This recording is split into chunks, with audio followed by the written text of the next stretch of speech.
Эта подмосковная земля стала для поэта, классика русской литературы XX столетия, неиссякаемым родником, питавшим его творчество.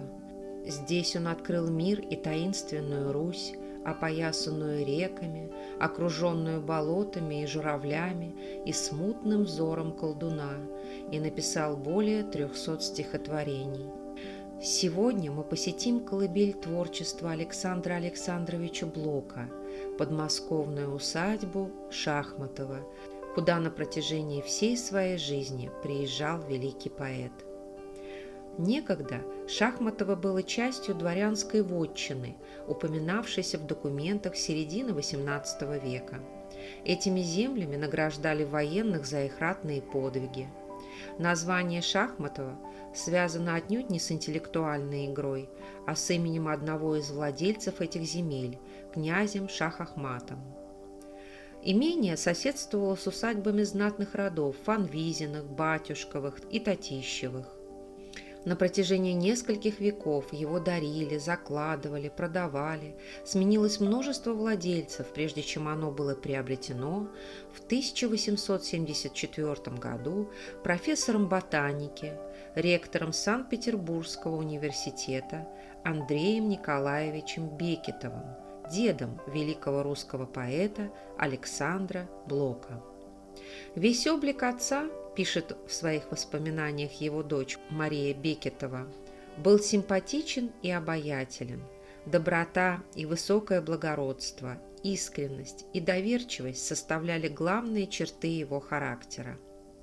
Уголок рая в Подмосковье Бекетов купил по совету друга, известного химика Дмитрия Ивановича Менделеева, который поселился в этих местах 9 годами раньше, в имении Боблова, неподалеку от Шахматова.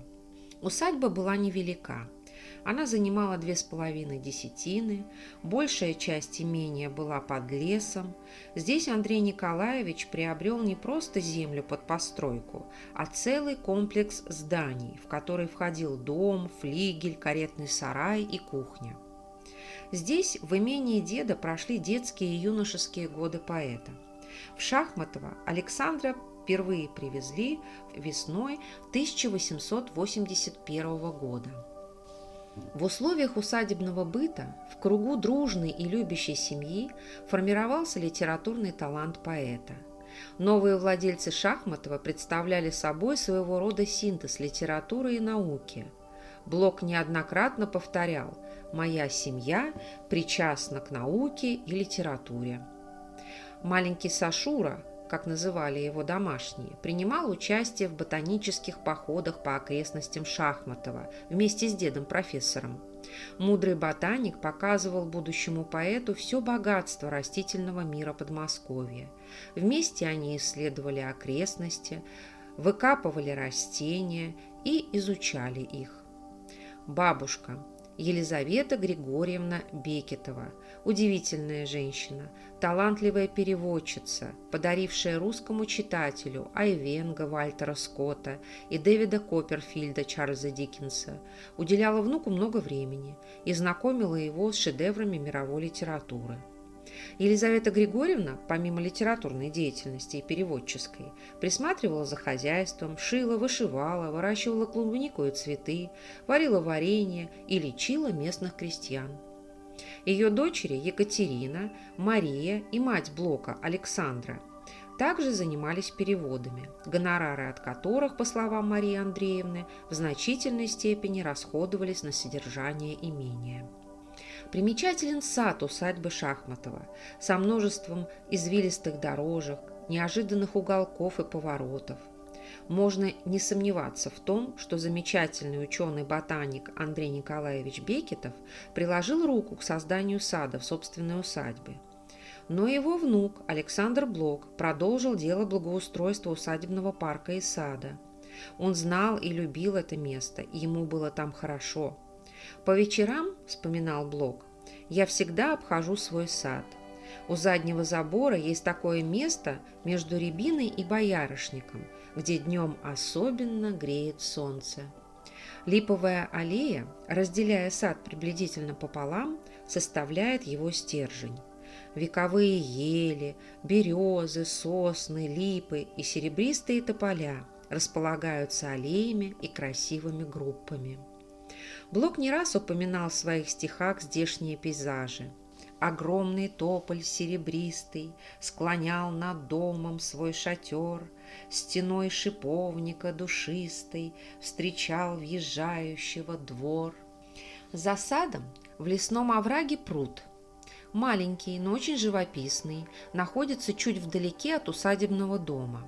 До него можно дойти по лесной дорожке, на которую выходит через Тургеневскую калитку.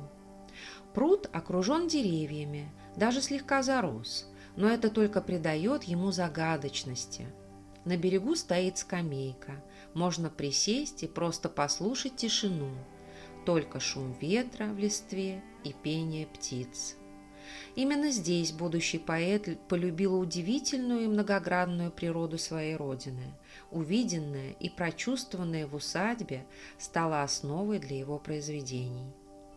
Для Александра Блока усадьба Шахматова стала настоящим символом большого и гостеприимного семейного дома. В Шахматово он традиционно приезжал каждый год в течение 25 лет. В своих произведениях «На железной дороге», «Все это было», упоминал шахматовские окрестности. Некоторые разделы первой книги «Стихи о прекрасной даме» названы по месту создания Шахматова. Усадьбу называют его духовной родиной. У Бекетовых была традиция. Летом накрывали стол в парке под липами. Здесь обедали, ужинали или просто пили чай. В сухую погоду под сенью лип за большим чайным столом, покрытым белой скатертью, сидела мать, облаченная в широкий капот из светлого ситца, с черной кружевной наколкой на голове, и разливала чай из большого самовара желтой меди. На столе были домашние булки, свежее сливочное масло и сливки. Отец пил чай из особой чашки, очень крепкий и сладкий, с ложечкой домашнего варенья из черной смородины, которое подавалось в маленькой расписной посудине. Так вспоминает чаепития, которые были приняты в этом месте, Мария Бекетова. Сердцем усадьбы Шахматова является главный усадебный дом, к которому ведет въездная березовая аллея. Усадебный дом с мезонином построили в начале прошлого века из великолепного соснового леса с тесовой обшивкой серого цвета и железной зеленой крышей. Позднее дом перекрашивался, но это сочетание оставалось излюбленным. Фасад дома, как и сотню лет назад, украшают садовая терраска со столбиками. Центральное окно второго этажа очень необычно и представляет собой полуциркольное широкое венецианское окно с разноцветными стеклами. И серый дом, и в мезонине венецианское окно. Цвет стекол – красный, желтый, синий, как будто так и быть должно. Белые ставни, обрамляющие окна и резные украшения, делают дом нарядным в любое время года. Нижние стекла в окнах всегда были разноцветными, что также прибавляет этому месту особенный колорит. Изначально в доме было всего 7 комнат, 5 внизу и 2 в мезонине. На первом этаже комнаты деда и бабушки Блока, столовая, где семья обедала, комната сестер матери Блока. Но в 1910 году Александр Блок заново перестроил дом по собственному проекту и сам руководил строительством. Мария Бекетова писала: «Дом решено было ремонтировать и внутри, и снаружи. Перестилали полы, чинился фундамент, ставились новые печи, дом красили снаружи, переклеивали внутри, крыша из красной стала зеленой, как была при первоначальной покупке Шахматова. И, наконец, пристройка. Над просторной комнатой старой боковой пристройки воздвигли такую же в виде второго этажа. Все это покрыли новой крышей, а из верхней комнаты, предназначавшейся для самого хозяина, образовался переход в мезонин, где Александр Александрович устроил библиотеку. Из верхней новой комнаты пристройки, где поселился Александр Александрович, открывался далекий вид. Зайдем внутрь. Обстановка в доме воссоздана по детальным описаниям в дневниках тети поэта Марии Андреевны Бекетовой. Часть вещей действительно принадлежала семье Блока, часть экспозиции – аутентичные вещи XIX века. Одна из самых ярких и важных комнат в доме – голубая гостиная. Гостиная упоминается в поэме Блока «Возмездие» вот такими строками. «И лишь по голубой стене бросает солнце листья в тени, да ветер клонит за окном столетние кусты сирени, в которых тонет старый дом». Здесь, в комнате, оклеенной голубыми обоями с французскими королевскими лилиями, обитатели усадьбы собирались, чтобы почитать вслух, разложить пасьянс, поиграть в шарады и послушать музыку. В углу комнаты голландская изразцовая белоснежная печь. Удобный диван и стулья красного дерева располагаются вокруг круглого стола, накрытого нарядной скатертью. Освещается комната нарядной голубой лампой. Интересной деталью интерьера гостиной является подставка для нот. Главное украшение комнаты – старинное черное пианино. Ранее на его месте стоял другой инструмент, который, к сожалению, не сохранился. А это подарок музею от писательницы Мариэтты Шагинян. Оно примечательно тем, что на нем когда-то играл композитор Сергей Рахманинов. Есть и еще один интересный факт, связанный с именем Рахманинова в Шахматово. Старшая дочь Бекетовых, Екатерина, писала стихи, рассказы, много переводила. На слова ее стихотворения «Сирень» композитор Сергей Рахманинов создал один из лучших своих романсов. Напоминает об этом незатейливый рисунок сирени, который мы видим на стене голубой гостиной. На первом этаже справа от входа расположена комната бабушки поэта Елизаветы Григорьевны Бекетовой. Как писал Блок, она, свободно владея несколькими языками, переводила до 200 печатных листов в год. Список ее трудов огромен: Дарвин, Диккенс, Флабер, Мопассан, Гюго, Гольдсмит, Стэнли, Теккерей, Скотт, Жорж Санд, Бальзак. Елизавета Григорьевна встречалась с Николаем Васильевичем Гоголем, знала Федора Михайловича Достоевского, Аполлона Григорьева, Льва Николаевича Толстого, Якова Полонского, переписывалась с Антоном Павловичем Чеховым. Убранство довольно скромное. Изящный полированный столик у окна, удобный стул красного дерева с подлокотниками, большое кресло с высокой спинкой. На столике для рукоделия лежит вышитое ею полотенце.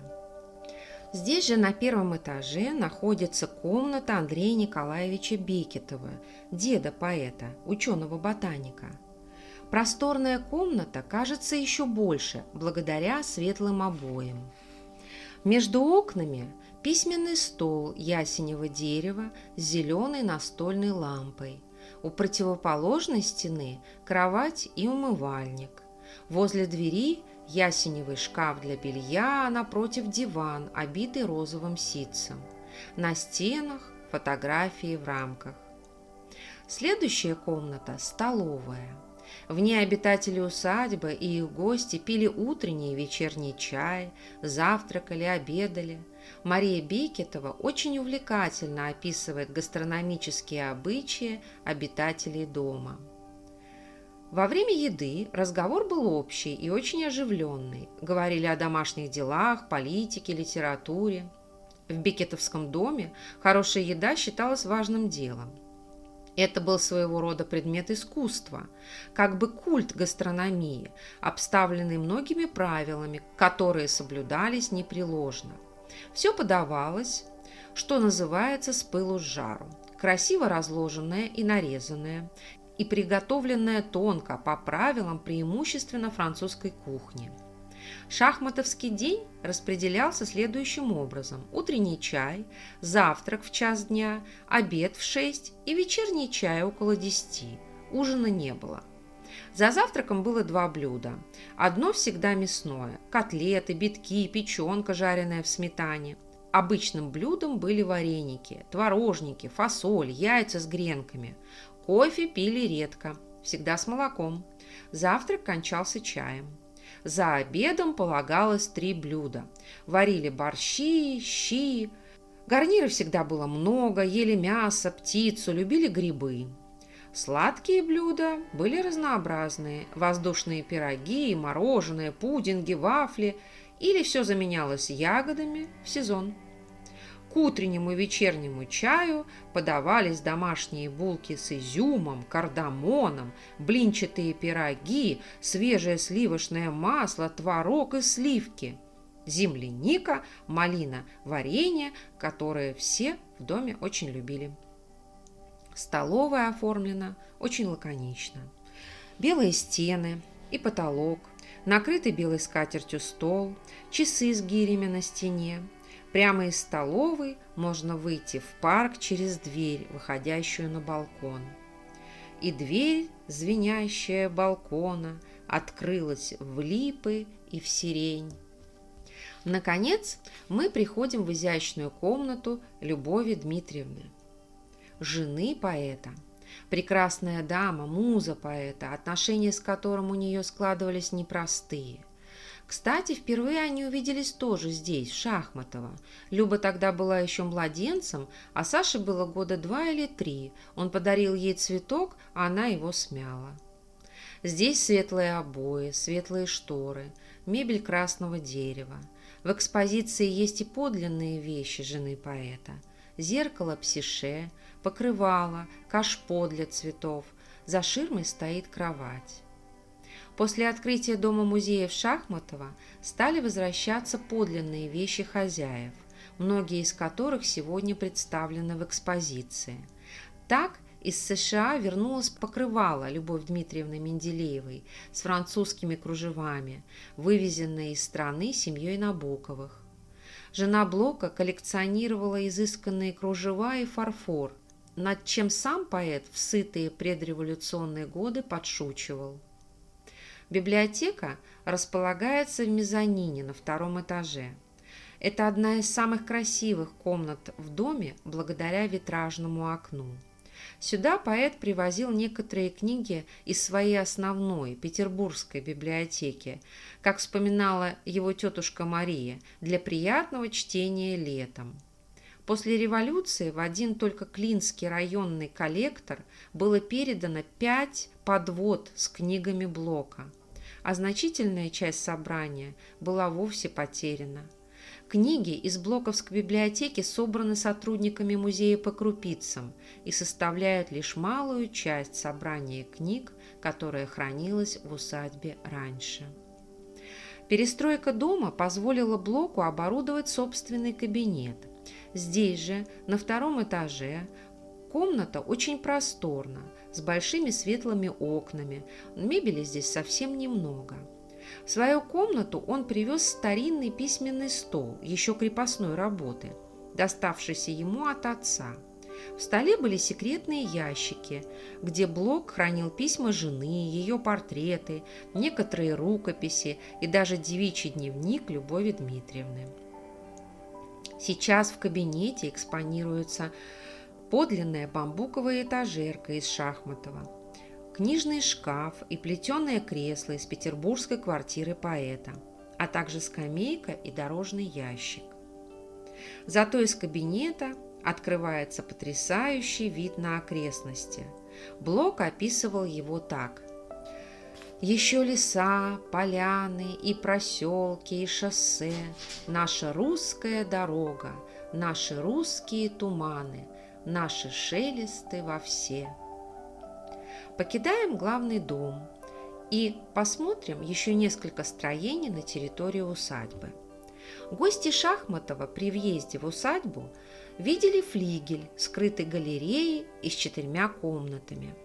Именно в нем до 3-летнего возраста жил маленький Саша Блок вместе со своей матерью и няней. В этом же флигеле, но уже после свадьбы, поэт поселился со своей супругой Любовь Дмитриевной Менделеевой. дочерью выдающегося химика. Флигель, как и в старые времена, зарос диким виноградом, сиренью, шиповником. Во дворе флигеля и по сей день растут два вяза, которые Любовь Дмитриевна привезла из имения Менделеевых. Между вязами молодожены соорудили дерновый диван. Его Блоки любили называть канапе в честь стихотворения Болотова «К дерновой канапе». Супруги ухаживали за диваном, поливали его, стригли, а в летний погожий день любили, разместившись на нем, разговаривать об искусстве и читать стихи. Во флигеле восстановлена комната маленького Сашеньки Блока с игрушками и рукописью первого стихотворения, посвященного матери. Здесь же расположена переплетная мастерская. С самого детства Блок был влюблен в процесс создания книг. В письмах своей бабушке он говорил, что помимо всех детских забав у него есть самое главное и самое любимое занятие – переплетение книг. Кухня размещалась в отдельном флигеле. Внутри всего две комнаты – кухня со всей утварью и комната кухарки. Из описаний и рассказов смотрителей можно узнать, что кухарку Блоки, приезжавшие в имение на лето, привозили с собой из Петербурга. Рядом с кухней находится ледник и каретный сарай, амбар, погреб и изба управляющего. Также на территории есть конюшня.